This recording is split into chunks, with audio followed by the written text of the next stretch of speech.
estudyante nagagraduate sa kolehiyo, pinatay ng adik, may due process? Wala, di ba? So kaya kayo dyan, kayo, nang sinasabi nyo, you are after for human rights, tigilan nyo ho kami.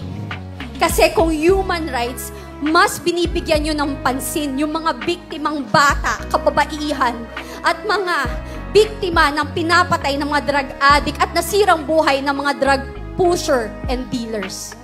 Hindi nanginginig ako kasi pag kayo, alam nyo, kapag kayo po ay biktima, hindi nyo alam saan nanggagaling yung galit. Kasi hindi ko maintindihan bakit mas binibigyan ng pansin nila ang mga kriminal. Eto po yan. Nung naging addict po kayo, yung pamilya nyo, kamag-anak nyo, choice nila yan. Yung nagbenta sila ng droga, choice nila yan. Yung naging drug lords and drug dealers sila, choice din nila yan. Pero yung mga naging biktima ng mga yan, ng drug dealers, ng drug addicts, saka drug pushers, hindi ho nila choice na maging biktima. So please, tigilan nyo kami. If you want, pag-usapan natin ng human rights, mas ipaglaban nyo ang 2 taong ginahasa, 5 taong ginahasa, lolang ginahasa, ang pinatay na mawalang kamalay-malay, yun ang ipaglaban nyo.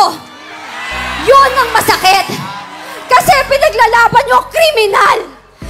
Pinaglalaban nyo mga walang kwenta. I'm sorry, hindi ako sorry, not sorry. Kasi napaka-peke. This is not about human rights. This is a political assassination. Kasi kung kampante kayo at talagang confident kayo na ang liderato nyo ay nasa tama at okay, hindi kayo manggigipit ng tao.